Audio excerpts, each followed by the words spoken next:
High hurdles for the men. Grant Holloway gets caught by Broadbell of Jamaica. Holloway had a huge lead, which is not uncommon when you're watching a Grant Holloway race. But then the wheels came off over the last two hurdles. Both Broadbell and Daniel Roberts closed on him. And, from first glance, you're like, I don't think Grant won that race. In fact, he might have gotten third. He ends up getting second in this one. But yeah, this was strange. It was going his way, and then all of a sudden it just turned the other direction. Yeah, this has been a trend with Holloway now. As great as he's been, and as great as he will continue to be, his final two hurdles is like the glaring weak spot of his greatness. And he's so good that he can build such a big lead that this weakness isn't always going to affect the result of the race.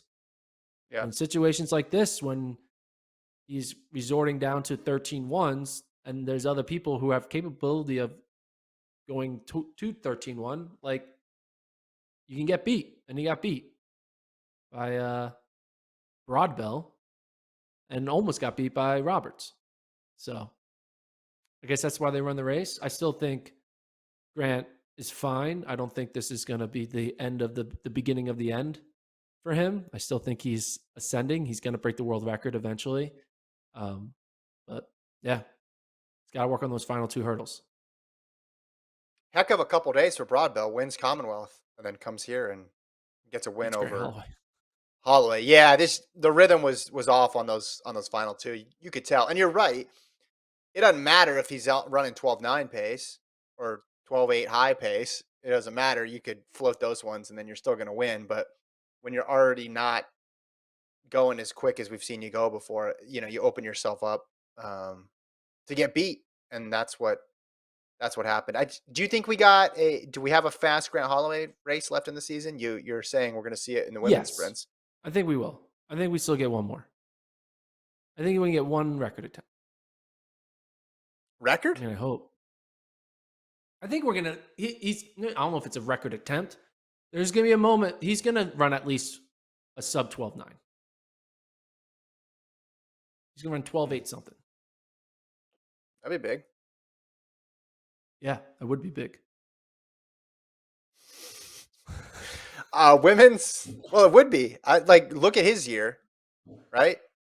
Yeah. Look at this. Is this Holloway's year? Yeah, we Yeah. got Holloway's year up here. 13.3, 13.06. That was the one where he lost to Devin Allen. Scratched the finals at USA's, but ran 13.11 and 13.03. Good times, obviously. Then 13.01 in the semis and 13.03 at Worlds, and then today 13.12.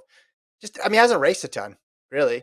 Did two races before USA's, and then didn't race between USA's and Worlds, and then run one race post Worlds. So just it hasn't competed a bunch outdoors. Indoors, obviously, he was great.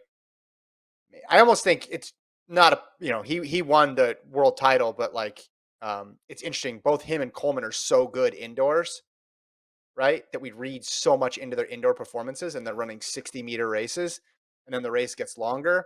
And a lot of times we're just like, all right, they're going to continue to do the exact same thing going outdoors. Holloway obviously was a lot more successful this year doing it than Coleman was, but see a couple parallels there at least. Yeah, that's for sure.